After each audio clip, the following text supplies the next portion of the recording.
पिछले एपिसोड में आपने सुना रवि डीसीपी सक्सेना के साथ अपने फ्लैट पर मीटिंग करता है। बाद में शुक्ला भी आ जाता है। अपने टास्क में लगातार फेल हो रही आरबी बहुत परेशान है। उसकी नौकरी भी चली जाती है। अपार्टमेंट का सेक्रेटरी शर्मा रवि को देखकर अंदर तक हिल जाता है। उसकी तबीयत खराब हो जाती है। 50 करोड़ लेकर सौरभ और उसका बॉस बताई गई जगह पर पहुंचते हैं, पर सौरभ का बॉस पुलिस को बुला लेता है। आरबी को चीन से फोन आता है। कॉल करने वाले की आवाज सुनकर आरबी हैरान रह जाती है। अब आगे सौरभ और उसका बॉस भागकर अपनी गाड़ी में बैठते हैं। गाड़ी स्टार्ट करता है, तभी बॉस को ध्यान आता है। गाड़ी से उतरता है और डिक्की खोलता है। डिक्की में रखे बैग को खोलता है। ऊपर तक भरे नोटों की गड्डियों को देखकर चेहरे पर लंबी मुस्कान आ जाती है। इस बीच रुक रुक कर घर के अंदर से गोलियों की आवाज आ रही है। आरवी अपने बॉस मंत्री के सबसे बड़े अधिकारी के साथ बैठी है। बार बार सिगरेट पी रही है और अपने ग्लास में वाइन भर रही है। अधिकारी समझाने की कोशिश कर रहा है, तभी आरवी का फोन बजता है। फोन पर चाइना का नंबर फ्लैश हो रहा है। आरवी देखकर हैरान रह जाती है। फोन रिसीव करती है तो उधर से एक महिला की आवाज आई, Aarvi? Yes right, Aarvi this side. पहचाना नहीं? कौन बोल रहा है? खैर, डील विल के चक्कर में कहां पहचानोगी तुम? बड़े बड़े ऑफिसर्स के साथ घूमती हो तो हमारे जैसे छोटे लोगों को कैसे याद रखोगी? अच्छा ये छोड़ो, ये बताओ रवि कैसा है?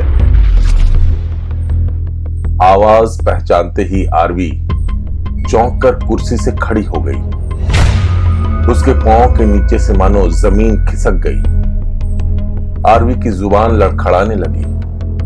वो बॉस को इशारा करके बाहर की तरफ गई। दूसरी तरफ से हेलो हेलो की आवाज आती रही। बाहर आते ही आरवी ने कहा, शिवानी?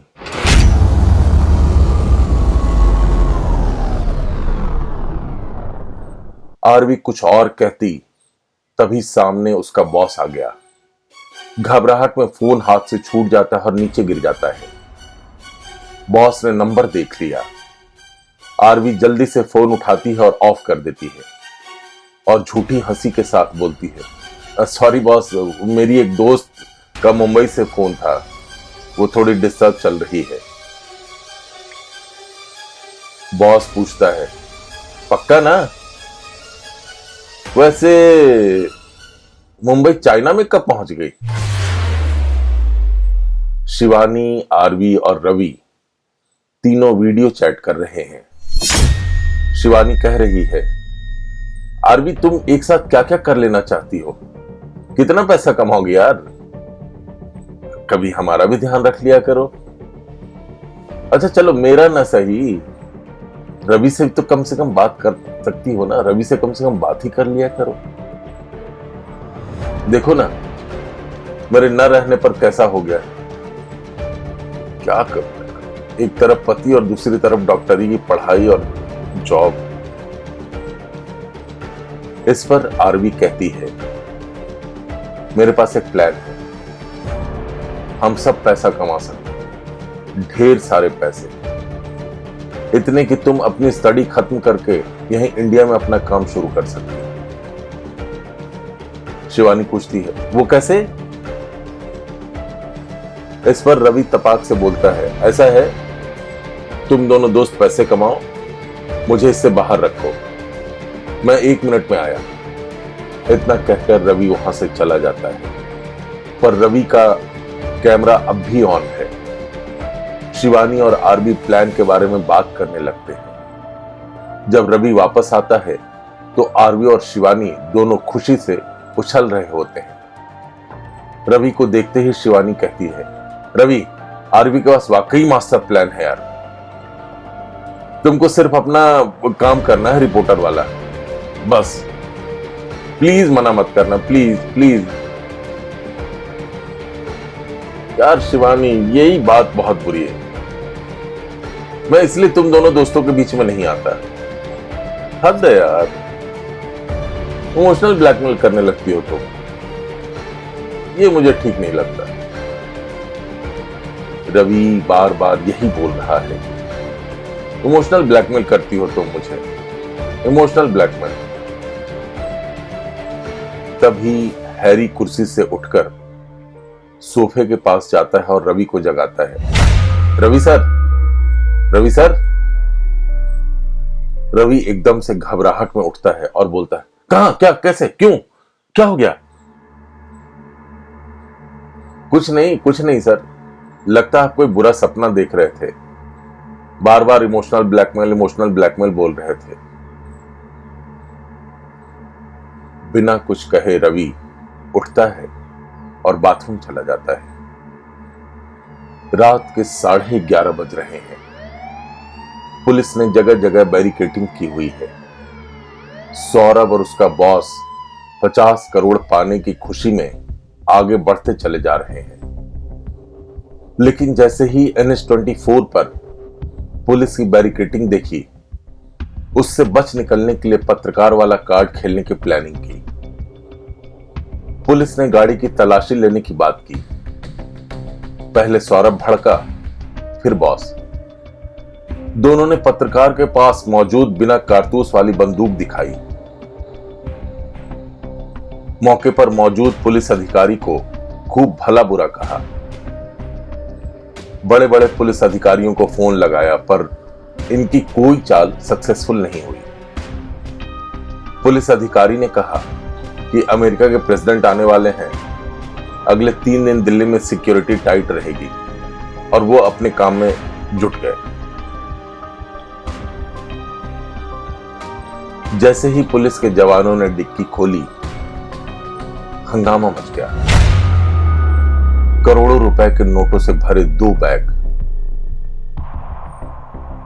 पुलिस ने दोनों को हिरासत में ले लिया, लेकिन इस पूरे मामले में अभी बड़ा खुलासा होना बाकी था। रात के 1:30 बज रहे हैं। हैरी एडिट में जुटा है। रवि कमरे में दाखिल होता है और उसके हाथ में कॉफी के 2 मग हैं। एक हैरी की तरफ बढ़ाता है। हैरी काम छोड़कर कॉफी पीने लगता है। दोनों बात करने लगते हैं। हैरी कहता है, सर, पिछले कुछ दिनों में जो कुछ देखा है ना मैंने, पूरे जीवन में कभी नहीं ऐसा हुआ। हाँ यार, मेरी वजह से तुम भी मुश्किल में फंस गए। I am sorry Harry. नहीं सर, नहीं, वो बात नहीं है। बात यह है कि पहले आप धमाके में बाल बाल बचे, फिर मैं एक्सीडेंट में मरते मरते बचा। इस पर रवि थोड़ा रुककर कहता है, देख हैरी, मरना तो सबको है ना, ये हम सब जानते हैं। फिर कुछ बड़ा करके क्यों ना मरे? आने वाले कुछ दिन हमारे लिए और खतरनाक होने वाले हैं, ठीक है ना? पर हम करेंगे और कर ही रहे हैं। तुम भी देख रहे हो सब किस तरह हमारे जान के पीछे पड़े। खैर, एक बार सुबह बम फोड़ते हैं। इस पर जो धमाका होगा ना, वैसा आज तक दुनिया ने नहीं देखा है। ये मैं तुम्हें दावे के साथ कह रहा हूं। हाँ सर, जो वीडियो है उसके धमाके से दुनिया हिलेगी तो सर पक्का हिलेगी। पर सर, इन धमाकों से हम कितने लोगों की जान बचा लेंगे? हैरी, पता नहीं, पर दुनिया को पता चल जाएगा ना कम से कम कि कोरोना से लाखों लोगों की मौत जो होने वाली है अगले कुछ महीनों में, उसके पीछे कौन लोग हैं, ये तो पता चल जाएगा ना दुनिया को। देखो हैरी, बात क्या है कि हम पत्रकार हैं, हम जज तो है नहीं कि हम ऑर्डर सुनाएं। हमारा काम है दुनिया के सामने सच को जस करता सरक देना, बाकी जनता जाने। तुम देख ही रहे हो ना कि इस खबर के चक्कर में हमने पूरी लाइफ दांव पर लगा दी है। रवि की आंखों में आंसू आ गए। भरे गले से कहा, और तो और शिवानी तक को खो दिया मैंने। ठीक इसी समय हैरी की मेज पर रखे मोबाइल की घंटी बज उठती है। हैरी फोन रिसीव करता है। उधर से किसी ने कहा, डन, मिशन सक्सेसफुल। इतना कहकर उसने फोन डिस्कनेक्ट कर दिया। हैरी ने रवि को इसकी जानकारी दी। सुनते ही रवि एकदम से उछल पड़ा, यस, अब कोई नहीं रोक सकता, कोई नहीं यार, कोई नहीं। और जोश में हैरी को गले लगा लेता है। हैरी रवि को इस तरह खुश देखकर खुश हो जाता है और धीरे से पूछता है, सर आप मुझ पर भरोसा करते हैं? रवि उसी रॉ में बोलता है, क्या बात कर रहे हो हैरी? नहीं सर, मैं इसलिए नहीं पूछ रहा हूं क्योंकि बहुत सारी बातें अभी मैं नहीं समझ पाता सर। अब तो मैं आपके साथ लगातार हूं। चिंता मत करो, कल काम हो जाएगा ना, फिर पूरे तफसील से पूरी बात बताऊंगा मैं तुम्हें कि क्या, कैसे, कब, कहां, क्यों, सब कुछ बताऊंगा मैं तुम्हें। चिंता मत करो, कल बम फोड़ने दो पहले। आरवी बिस्तर पर लेटी है और आंखों में नींद नहीं है। एकटक से छत की ओर देख रही है। बीच बीच में बार बार अपना फोन उठाकर कुछ देखती है और बगल में रख देती है। तभी अचानक आरवी बिस्तर से उठी और अपना फोन उठाकर समय देखा। सुबह के 3:30 बजने वाले हैं। जिस नंबर से चाइना से फोन आया था उस पर कॉल लगाया आरवी ने। उधर से पहले चाइनीज में, फिर अंग्रेजी में आवाज आई और नेटवर्क की दिक्कत के बारे में बताया। आरवी बार बार उस नंबर पर फोन करती रही। आखिरकार फोन बगल में रखकर खुद से कहती है, अगर शिवानी थी तो उसने दोबारा क्यों नहीं किया? सुबह के 4:30 बजने वाले हैं। सारा जहां आलस में बिस्तर पर करवट ले रहा है और 2 पत्रकार कुछ महीनों के अंदर कोरोना से मचने वाले मचांड से दुनिया को जगाने की कोशिश में जुटे हैं। आधे घंटे बाद फुटेज को अपलोड करने का काम शुरू हो जाएगा। सुबह 6 बजे से लोगों के लिए सोशल साइट्स पर यह फुटेज अवेलेबल हो जाएगी। हैरी फाइनल एडिट को एक बार शुरू से अंत तक देख रहा है। रवि अपनी लिखी स्टोरी को बार बार पढ़ रहा है, साथ में प्रेस रिलीज भी लिख रहा है। ठीक इसी समय जोरदार आवाज करती हुई एक बाइक आकर रुकी। एक आदमी सीढ़ियों से भागता हुआ ऊपर चढ़ा। उसने धक्का देकर दरवाजा खोला। रवि और हैरी चौंक कर खड़े हो गए। खून से लथपथ सामने खड़ा था मोहल्ला छाप पार्टी का भाईजी। उसने रवि से कहा, भाईजी, उनको पता चल गया कि आप यहां हैं। वो लोग आ रहे हैं। 10 मिनट के अंदर हमें यहां से निकलना होगा। बस 10 मिनट हमारे पास टाइम है। जल्दी कीजिए भाईजी, जल्दी कीजिए।